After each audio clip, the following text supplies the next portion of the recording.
Estás escuchando Hablemos de Historia, un podcast de historia de estudiantes para estudiantes.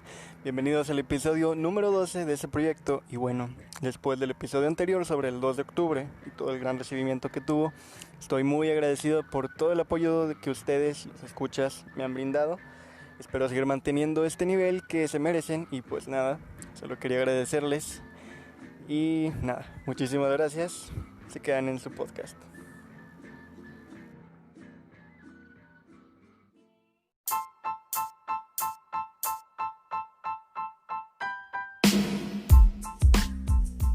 La muerte es parte de la vida. Nunca sabemos en qué momento y cómo nos va a llegar. Solo sabemos ese último, que nos va a llegar. Y toda ella es un gran impacto para nuestro alrededor. Sin embargo, a lo largo de la historia, ha habido personas que por su poder, influencia, cariño o respeto han marcado momentos de esta misma. Desde músicos, políticos, activistas o simples ciudadanos, han sido capaces desde mover fibras sensibles hasta provocar guerras que arrasarían y durarían años.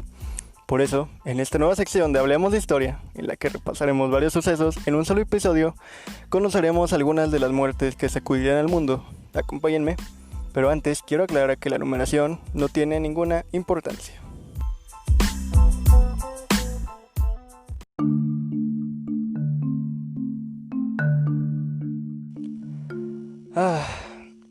¿Qué podemos decir de John Lennon que no se haya dicho ya?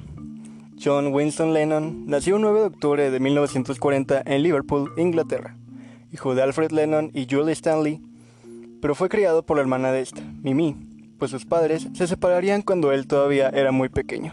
Desde corta edad desarrolló un gusto por la música y desde su adolescencia le regalarían su primera guitarra. Sin embargo, cuando tenía 17 años, su madre moriría al ser arrollada por un policía ebrio. Con el paso del tiempo, formaría varios grupos musicales, pero sería con The Quarrymen que conocería a Paul McCartney, con quien años después, junto con George Harrison y Pete Best, después reemplazado por Richard Starkey, Ringo Starr para los compas, se convertirían en la banda, pese a quien le pese, más grande de la historia, los Beatles. El cuarteto de Liverpool desde 1960 ha vendido más de 250 millones de discos y marcado generación tras generación. Sin embargo, después de diferencias irreparables, en 1970 se separan y cada uno continuaría su carrera en solitario. Lennon no perdería el tiempo y para 1971 publicaría su disco Imagine, del que se desprende su mayor éxito, que lleva el mismo nombre. A su vez, junto con su esposa, la japonesa Yoko Ono, se sumaría al movimiento pacifista que florecía por estos años. Posteriormente publicaría otros álbumes como Mind Games y Wall and Bridges. Sin embargo, vámonos hasta 1980, específicamente al 8 de diciembre. Ese día John Lennon había salido temprano de su departamento en el edificio Dakota en Nueva York, había tenido una sesión con la revista Rolling Stone, varias entrevistas y una sesión de grabación para su nuevo disco. A lo largo de la jornada coincidió con algunos de sus fans y seguidores que, como era habitual, lo paraban para pedirle un autógrafo. Uno de estos fans era el joven Mark David Chapman, quien pocas horas más tarde se haría tristemente famoso por convertirse en el asesino de su ídolo. En aquel momento, el fotógrafo Paul Goresh estaba junto al cantante y tomó una imagen en la que se puede ver a Lennon justo al lado de su futuro asesino. Eran las 10:30 de la noche cuando John y Yoko regresaban del estudio de grabación a su casa, frente al Central Park. Chapman, que había estado esperando unas horas ante el edificio, se acercó a la pareja, gritó "Mr. Lennon" y disparó 5 balas, las cuales 4 impactaron en el cuerpo del antiguo Beatle. Lennon murió pocos minutos después de camino al Hospital Roosevelt y según el informe de autopsia del médico forense del condado de Nueva York, con fecha del 9 de diciembre, la causa de las muertes fueron las heridas provocadas por los múltiples disparos en el hombro y tórax izquierdo, el pulmón izquierdo y la arteria subclavia izquierda, que causaron una hemorragia interna y externa. Prácticamente llegó muerto. La muerte de Lennon conmocionó a todo el mundo, no solo de la música, pues no se podía creer que de un momento a otro alguien tan talentoso y que marcaría a infinitas generaciones simplemente dejase de existir. A su vez, cientos de homenajes se realizaron y a día de hoy siguen realizándose, pues la estrella de Lennon jamás se apagará. Mohandas Karamchand Gandhi fue el dirigente más destacado del movimiento de independencia de la India contra el Raj británico, para lo que practicó la desobediencia civil no violenta, además de pacifista, político, pensador y abogado hinduista indio. Recibió del Rabindranath Tagore el nombre honorífico de Mahatma, que significa alma grande.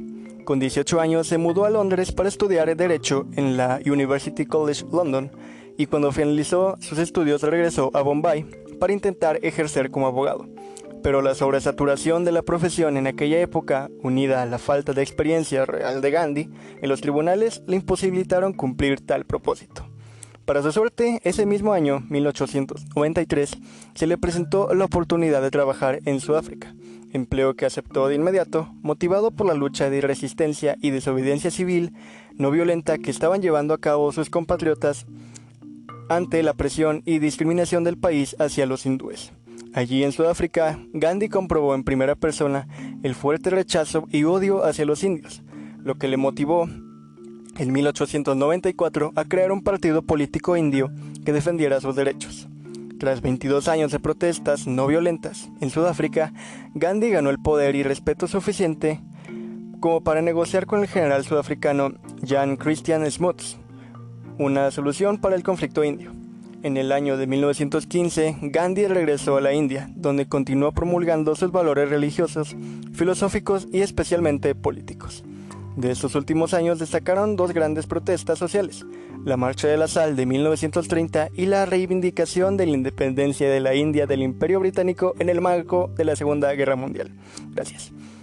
Esta última, que involucraba involuntariamente a la India en la guerra como dependencia británica, junto con todos los años de lucha no violenta, condujeron finalmente a la independencia oficial de la India el 15 de agosto de 1947.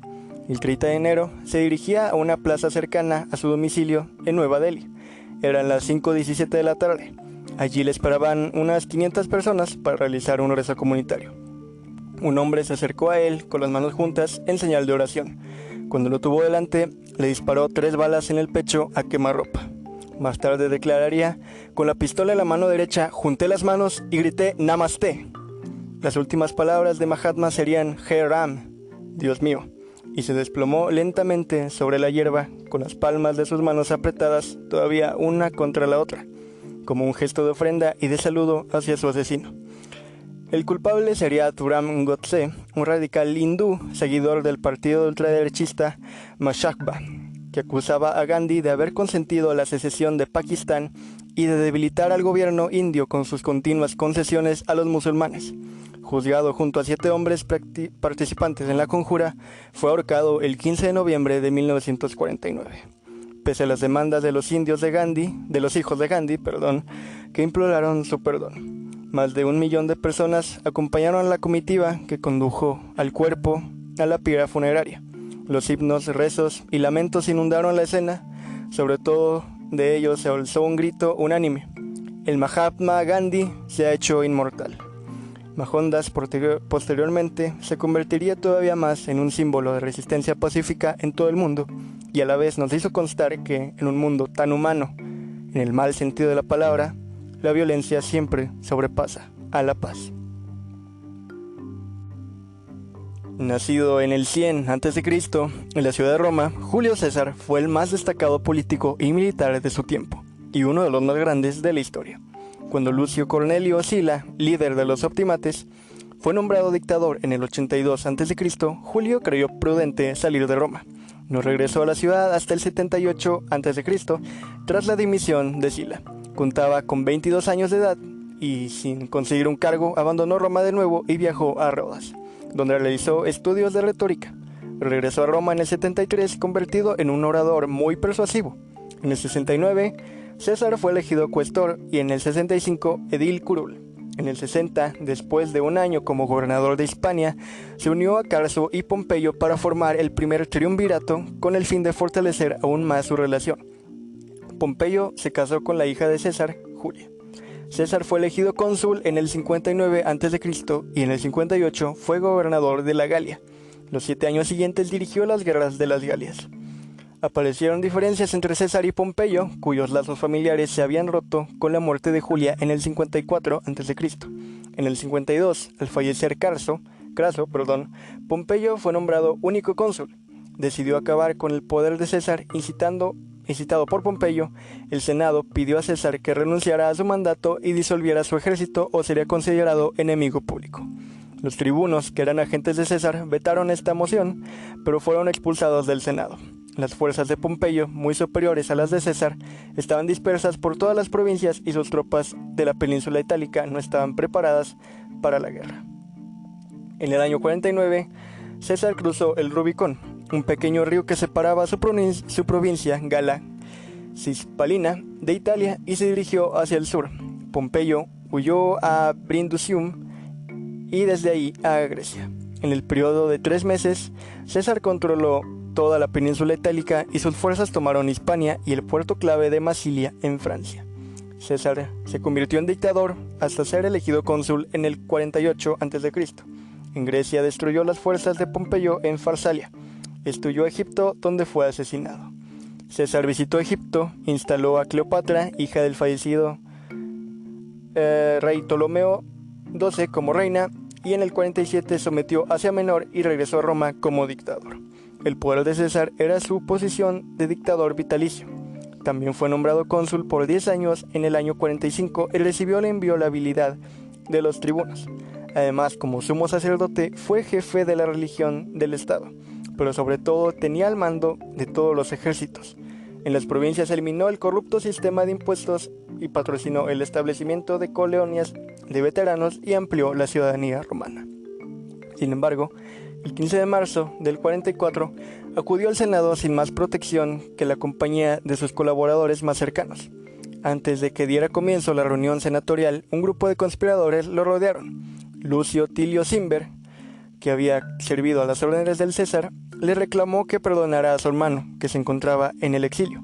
Mientras el dictador romano trataba de calmar al grupo, Cimber tiró de la toga de César y mostró su hombro desnudo. Era la señal acordada.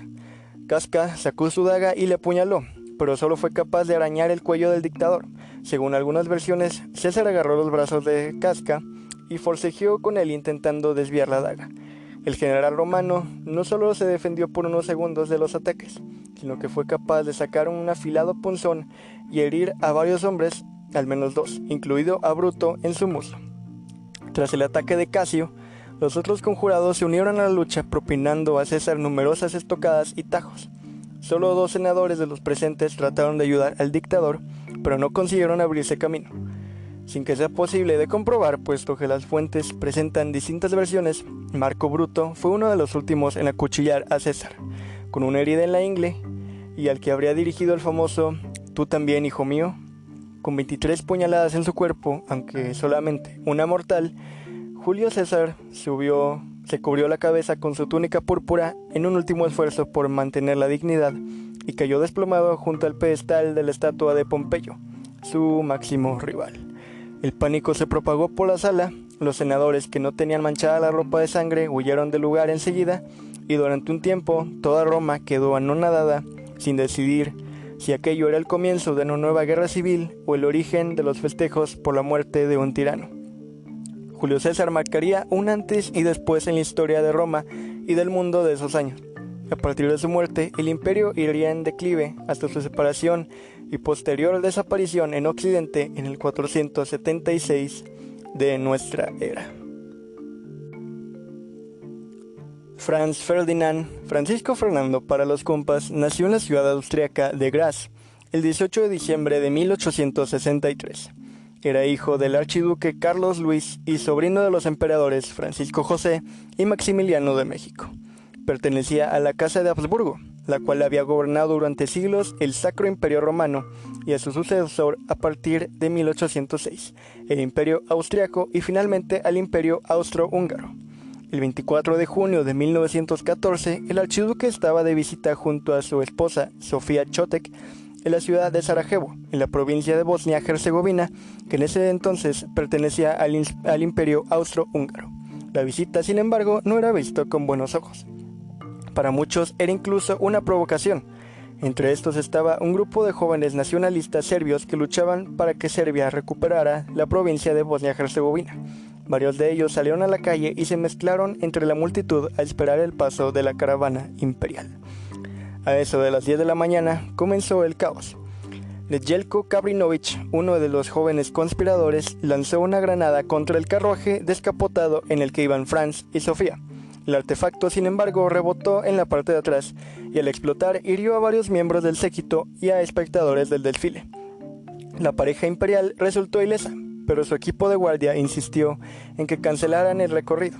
Franz, sin embargo, decidió un nuevo plan: ir al hospital para visitar a un oficial que había resultado herido, antes de continuar con la programación del día. Este cambio de planes generó confusión entre los conductores que encaminaban al convoy por calles en las que aún estaban ubicados los conspiradores. Uno de ellos era Gavrilo Princip, un joven de 19 años que se topó con la caravana. El carro de la pareja real pasó a solo metros de Princip y allí el joven supo que era su momento. Con una pistola le disparó a Francisco Fernando en el cuello y a Sofía en el abdomen. Sofía murió en el auto, mientras Francisco Fernando murió poco después al llegar a la casa del gobernador. Este atentado fue la excusa perfecta para hacer estallar nada más y nada menos que la Primera Guerra Mundial, que a la postre se cobraría aproximadamente 20 millones de víctimas. George Floyd era un ciudadano estadounidense nativo de Houston, Texas, donde había asistido a la escuela preparatoria Yates, de la cual se graduó en 1993. El 25 de mayo de 2020, Floyd, sospechoso de pagar una factura de $20 con dinero falso en Minneapolis, Minnesota, el agente de policía Derek Chauvin sujetó con su rodilla el cuello de Floyd durante casi 9 minutos, mientras él gritaba una y otra vez: "No puedo respirar". Los hechos ocurrieron de esta manera. Todo comenzó el 25 de mayo de 2020, poco después de las 8 horas, hora local, cuando un empleado de Good Foods, una tienda de abarrotes en Minneapolis, reportó a la policía un billete falso de $20. El empleado creyó que el billete que George Floyd había utilizado para comprar un paquete de cigarrillos era falsificado. Había estado trabajando como guardia de seguridad en la ciudad, pero al igual que millones de estadounidenses, se quedó sin empleo por la pandemia del coronavirus. Floyd era cliente habitual de Good Foods. Lo conocían como alguien amistoso y agradable, que nunca causaba problemas, según le dijo a la cadena NBC el dueño de la tienda, Mike Abumayale.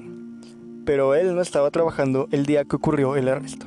Y al reportar el billete sospechoso, su empleado, un adolescente, siguió el protocolo establecido. En la llamada realizada al 911, el empleado le dijo al operador que había exigido que se le regresaran los cigarrillos, pero que Floyd no quería hacerlo. Según se lee en una transcripción de la llamada publicada por las autoridades, el empleado indicó que el hombre parecía, entre comillas, borracho y que, entre comillas, no estaba en control de sí mismo, señala la transcripción. Poco después de la llamada, aproximadamente a las 8:08, 2 agentes de policía llegaron al lugar. Floyd estaba sentado con otras 2 personas en un auto estacionado a la vuelta de la esquina. Después de acercarse al auto, uno de los agentes, Thomas Lane, sacó su arma y le ordenó a Floyd que mostrara las manos. Lane, expresan los fiscales, colocó las manos sobre Floyd y lo sacó del auto. Posteriormente, señalan, Floyd se resistió activamente a que lo esposaran, cosa que se desmiente en los videos de seguridad. Pero una vez esposado, Floyd se mostró conforme, mientras Lane le explicaba que estaba siendo arrestado por, entre comillas, utilizar moneda falsificada. Fue cuando los agentes trataron de meter a Floyd en el auto patrulla, cuando comenzó el forcejeo. Alrededor de las 8:14, Floyd, entre comillas, se puso tenso, se cayó al suelo y le dijo a los agentes que era claustrofóbico, indica el informe. Entonces llegó al lugar el agente Derek Chauvin y tanto él como otros agentes intentaron nuevamente meter a Floyd en la patrulla. Durante este intento, a las 8:19, Chauvin sacó a Floyd del asiento del pasajero y cito, lo que hizo que se cayera al suelo, dice el reporte. Se quedó allí, postrado boca abajo y todavía esposado. En ese momento los testigos comenzaron a filmar a Floyd, que parecía estar en un estado de angustia. Estos momentos captados en múltiples teléfonos móviles y compartidos extensamente en redes sociales serían los últimos minutos de vida de Floyd. Floyd estaba siendo sujetado por los agentes cuando Chauvin colocó su rodilla izquierda entre la cabeza y el cuello del afrodescendiente. Y cito, no puedo respirar, decía repetidamente Floyd, suplicándole a su mamá y rogando, por favor, por favor, por favor. Durante 8 minutos y 46 segundos, Chauvin mantuvo la rodilla sobre el cuello de Floyd, afirma el reporte de los fiscales. cuando habían pasado los primeros 6 minutos de este periodo, Floyd dejó de reaccionar. A las 8:27, Chauvin retiró la rodilla del cuello de Floyd. Tras conocerse la muerte de George Floyd, empezaron a multiplicarse las protestas en muchas ciudades de los Estados Unidos para pedir igualdad racial y el fin de la brutalidad policial. Las manifestaciones se han mantenido desde entonces hasta la fecha de publicación de este episodio y han sido las más importantes desde el asesinato en 1968 del líder por los derechos civiles Martin Luther King Jr. También se registraron protestas delante de las embajadas norteamericanas en muchos otros países. A su vez abrió paso al movimiento Black Lives Matter y la conversación en todo el mundo sobre el racismo en cada país, y que debemos decir, en México no nos quedamos para nada atrás. John Fitzgerald Kennedy nació en Brookline, Massachusetts, el 29 de mayo de 1917. Sus padres fueron Joseph P. Kennedy y Rose Fitzgerald. Estudió Relaciones Internacionales en la Universidad de Harvard. Combatió en la Segunda Guerra Mundial hasta que fue herido por los japoneses en agosto de 1943. En 1946 fue elegido representante por Massachusetts y en 1952 llegó a ser senador por el Partido Demócrata. En 1953 se casó con Jacqueline Lee Onassis. En 1960 fue elegido presidente de los Estados Unidos. Su gobierno impulsó el crecimiento del Producto Interno Bruto, controló la inflación y aumentó el empleo. Además, se enfrentó a la segregación racial y propuso reconocer los derechos de los inmigrantes, y en el plano internacional apoyó a la ya mencionada en el episodio de Cuba y la Revolución, la fracasada invasión a Bahía de Cochinos de los anticastristas en abril de 1961, aunque en octubre de 1962, la ya mencionada también en el episodio de Cuba y la Revolución, afrontó exitosamente a la crisis de los misiles. Además, ayudó militarmente a Vietnam del Sur, lanzó el Plan de Alianza para el Progreso de América Latina e impulsó la carrera espacial. El 22 de noviembre de 1963, Kennedy estaba en Dallas, Texas, para reunirse con el gobernador John Connally, y unas 200,000 personas ven cómo su descapotable azul avanza por las calles de la ciudad. Su esposa Jackie se encuentra a su lado, en su primer viaje después de la muerte de su hijo recién nacido, Patrick. El gobernador y su esposa están sentados frente a ellos. Cuando el coche disminuye su marcha para girar, se oyen 3 primeros disparos, exactamente a las 12:30. El primer tiro, que iba a una velocidad de 55 km por hora, se topó con un semáforo para golpear en el cemento y acabar sobre el testigo James Stock. Apenas 3.5 segundos después, el asesino disparó de nuevo, pero esta vez no falló. El proyectil entró por la espalda de JFK y salió por su garganta. El presidente, agonizando, se llevó las manos a esta zona del cuerpo, mientras Jackie Kennedy tiraba de él para recostarlo sobre el asiento y evitar el daño aún mayor. Sin embargo, el intento de la primera dama fue en vano. Quien apretó el gatillo era un tirador experto, a pesar del fallo inicial. El último disparo fue letal y cercano, y cercenó todas las opciones de supervivencia que le quedaban al venerado presidente. La bala impactó en la cabeza y consumó uno de los mayores magnicidios de la historia. Alcanzado por las balas, Kennedy cae hacia adelante y su sangre mancha el traje rosa de su esposa. 2 balas hieren de muerte al presidente, una destrozándole parte de la cabeza. También Connally resulta herido. El auto se dirige al hospital Parkland y, a pesar de los esfuerzos de 14 médicos y cirujanos, Kennedy es declarado muerto a las 13 horas. Minutos después del asesinato, Lee Harvey Oswald fue detenido como autor material del mismo, pero las pesquisas y los procedimientos de las mismas están ocultas bajo una capa gruesa de oscuridad sobre la que aún no se ha podido arrojar un mínimo haz de luz. A través de los años se han revelado cientos de teorías sobre este acto, desde la que fue la mafia hasta que fueron los comunistas. Sin embargo, nada quita que marcaría un hito en la historia estadounidense y occidental.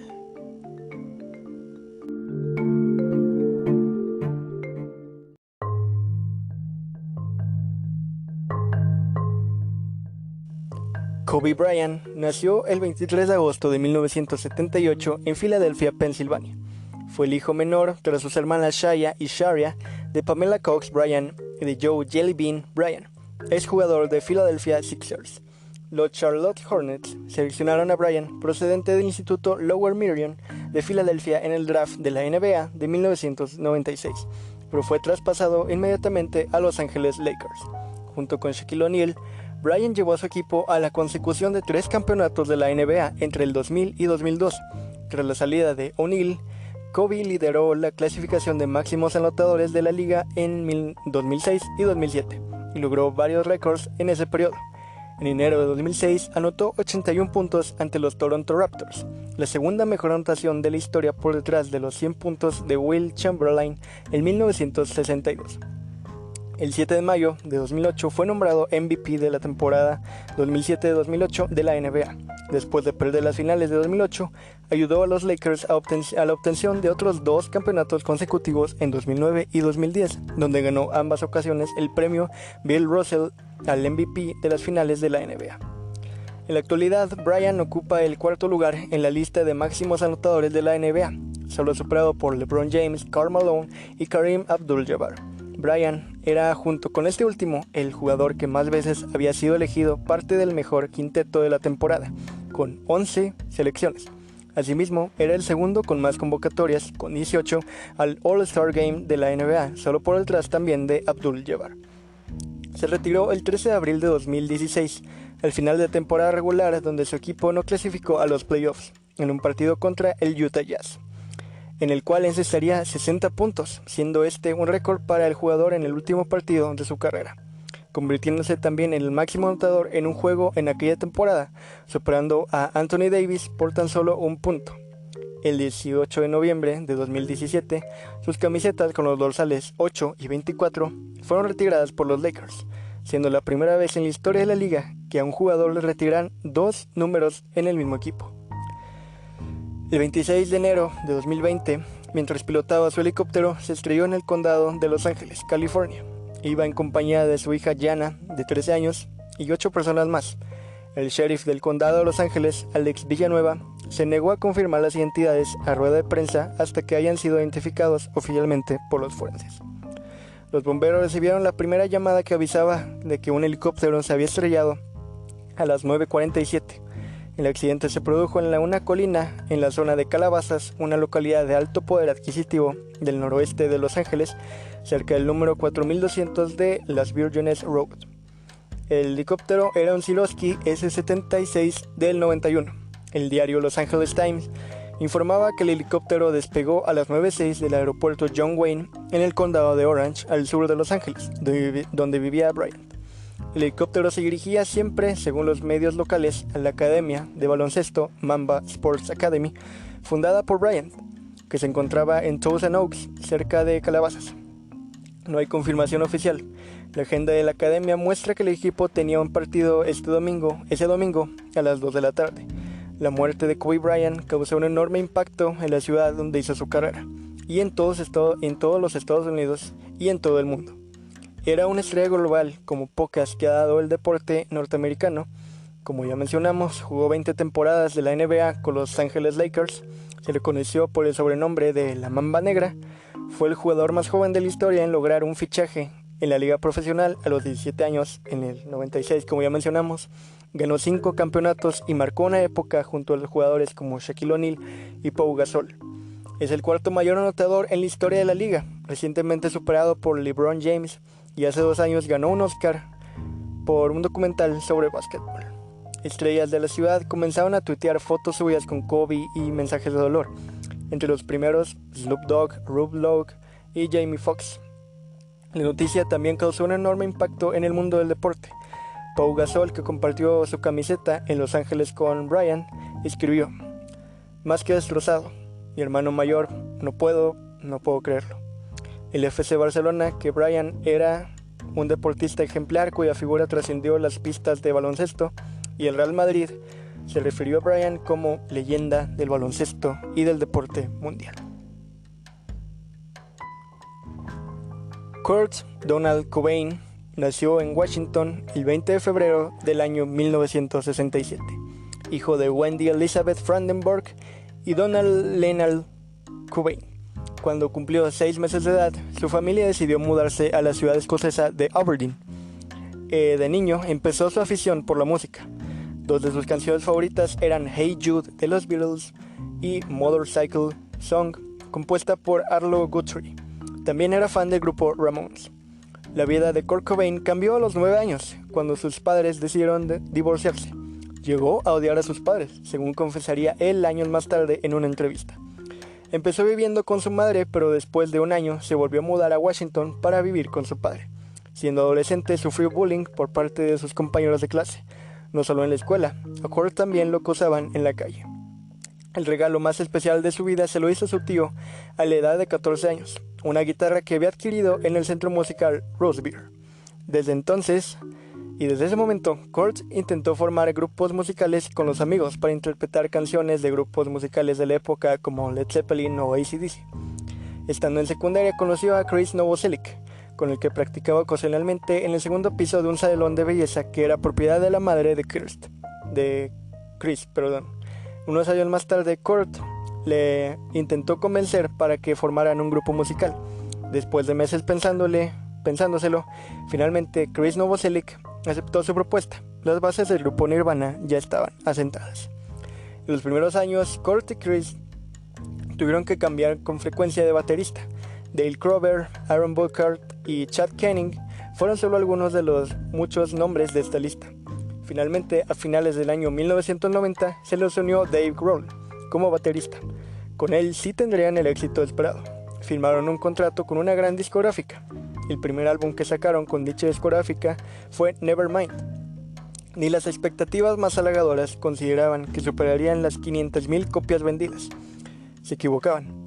El 11 de enero de 1992, el álbum se coló en la cima del ranking que elabora la revista Billboard, llegando a desplazar a Dangerous del mismísimo Michael Jackson del top 1. Por aquel entonces ya habían superado las 12 millones de copias vendidas. El éxito de Nevermind les llevó a realizar numerosas giras por todo el mundo. Sin embargo, durante la primera promoción del álbum, Kurt Cobain tuvo algunos momentos en los que comenzó a tambalearse e incluso a desmayarse. Los medios pronto se hicieron eco de la noticia. Dichos problemas eran causados por su adicción a la heroína. El 24 de febrero de 1992 se casó con Courtney Love, con la que había mantenido una relación de noviazgo durante un solo año. Dicho matrimonio estuvo marcado por el problema de violencia, drogas y alcohol. En 1994, Kurt Cobain fue ingresado de urgencia en un hospital de Roma. A pesar de que todos los rumores indicaban que era un intento de suicidio, la versión oficial dio por hecho que había sufrido un accidente. El 5 de abril de ese mismo año, Kurt se atrincheró en una habitación sobre el garaje de su casa en Seattle. Colocó un taburete contra la puerta y se encerró a escribir una carta de despedida. Se había quitado ya su gorra de cazador que usaba para que la gente no lo reconociera y sacó entonces de una caja de tabaco Tom Moore su parafernalia de drogas y se inyectó 3 dosis de heroína. Había ya bebido cerveza y fumado cigarrillos. Colocó en el suelo 2 toallas, sacó su billetera y dejó a la vista su licencia de conducir para que pudieran constatar su identidad. Se acomodó en el piso y apoyó sobre el pecho su escopeta calibre 20. El cañón apuntaba directo a su barbilla, con el pulgar jaló el gatillo y fue un disparo certero. Fue recién el 8 de abril cuando un electricista, Gary Smith, encontró el cuerpo de Cobain, quien entonces llevaba ya varios días reportado como desaparecido. Smith había acudido a la casa de Cobain a instalar un sistema de luces de seguridad y aunque no le abrieron cuando llamó a la puerta, decidió comenzar su labor. En una de las habitaciones creyó ver un maniquí sobre el suelo con una escopeta sobre el estómago, pero en realidad era el cuerpo del cantante. En ese momento terminó la vida del atormentado héroe, cantante, voz de una generación de jóvenes que vieron en su banda, Nirvana, un grito de rebeldía contra la sociedad que los juzgaba. Con apenas 3 álbumes de estudio, la banda registraba ventas de más de 30 millones de copias. Pero más allá del mito, Cobain era un tipo insosteniblemente sensible. Se manifestó contra el machismo, el racismo, la homofobia y incluso sobre las críticas de muchos de sus fans. Bromista y humilde, que no se odiaba a sí mismo, sino que no se daba ninguna importancia, pero que la acabó teniendo. Ok, sé que el siguiente caso no sacudió al mundo entero, pero sí a todo un país. Considero importante mencionarlo. Hijo de Luis Colosio y Ofelia Murrieta, Luis Donaldo Colosio Murrieta nació el 20 de febrero de 1950 en Magdalena de Quino, Sonora. Obtuvo la licenciatura en Economía del TEC de Monterrey y una maestría en Economía Regional en la Universidad de Pensilvania. Ingresó a las filas del Partido Revolucionario Institucional en 1979 y, paralelo a su carrera política, impartió clases en la Universidad Nacional Autónoma de México, la UNAM, el Colegio de México, el Colmex, y la Universidad Anáhuac, donde conoció a Diana Laura Riojas, quien fuera su esposa.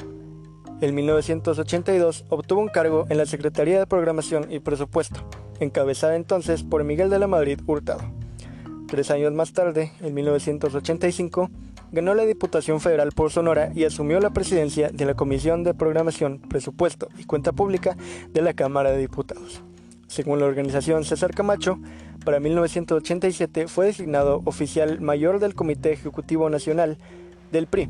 Sin embargo, un año le bastó para convertirse en su dirigente nacional y ocupar un escaño como senador federal.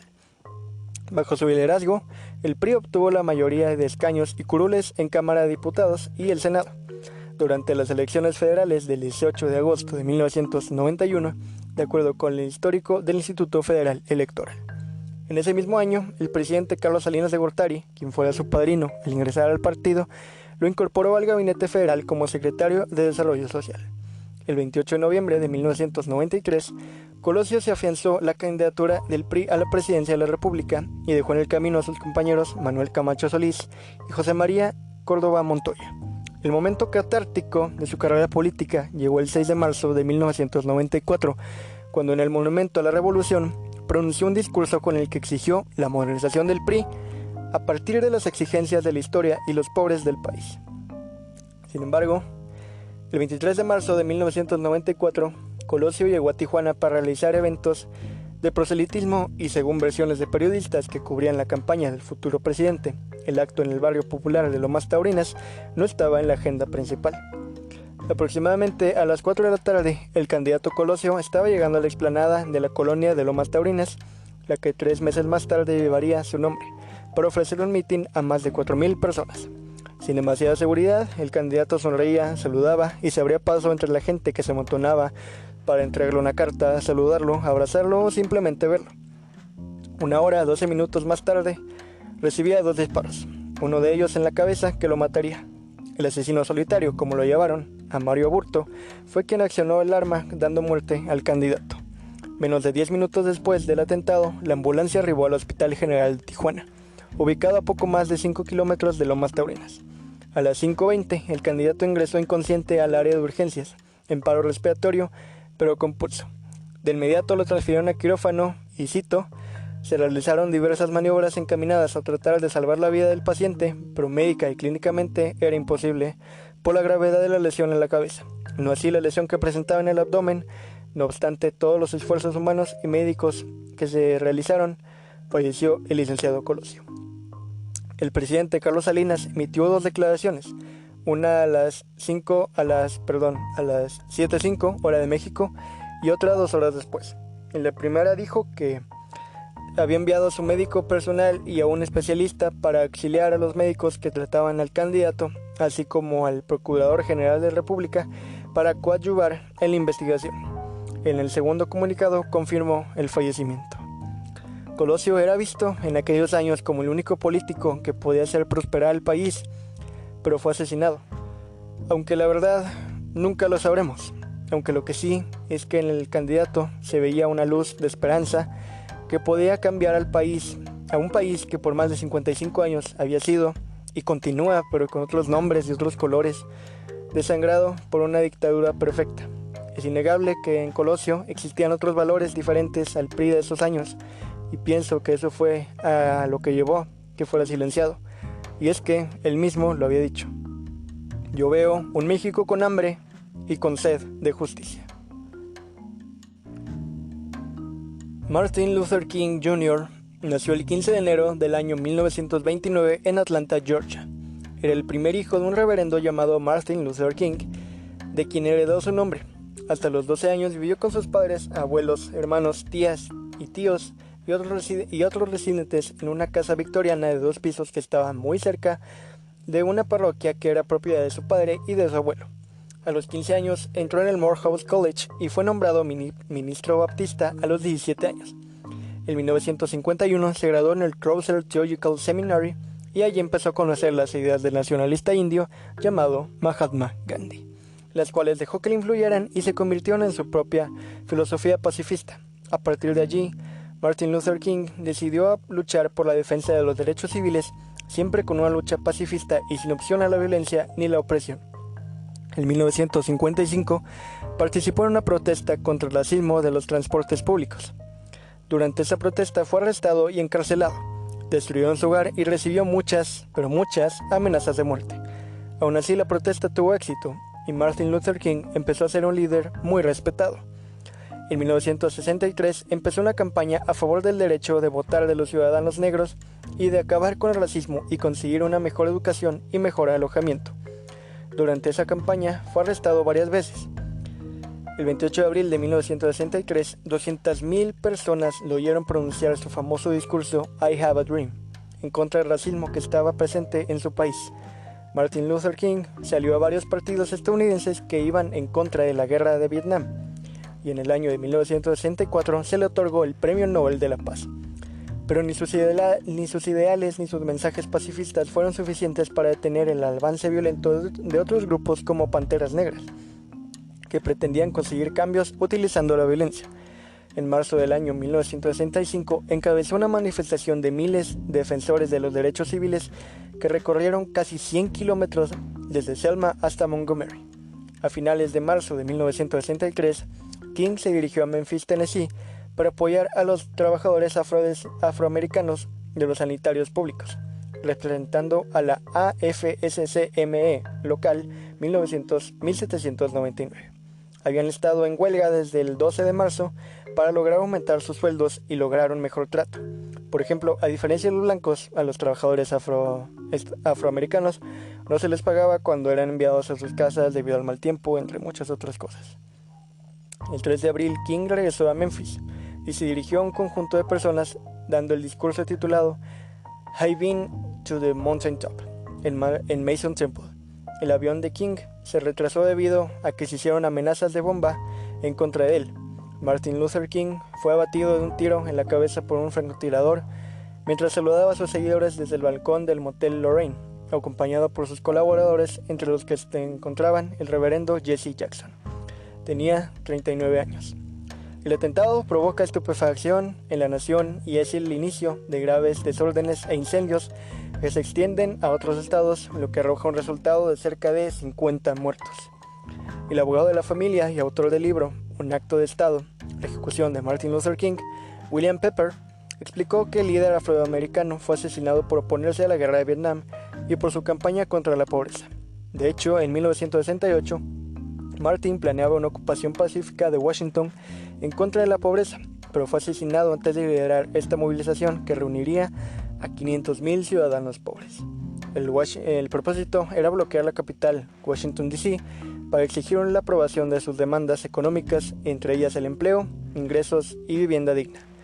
La lucha y los ideales de King contra el racismo y la pobreza continúan vigentes en Estados Unidos y el mundo, con movimientos como Black Lives Matter en Estados Unidos. La desigualdad racial y la pobreza siguen siendo una realidad palpable. Asimismo, los afroamericanos son más propensos a recibir sentencias 20 veces mayores que sus pares blancos, de acuerdo a la Comisión de Sentencias de Estados Unidos. A esto se le añaden los numerosos asesinatos de jóvenes negros por parte de la policía que aún no han sido penados con la ley. ¿Les suena algo? Luther tenía un sueño, pero alguien que no estaba de acuerdo lo despertó.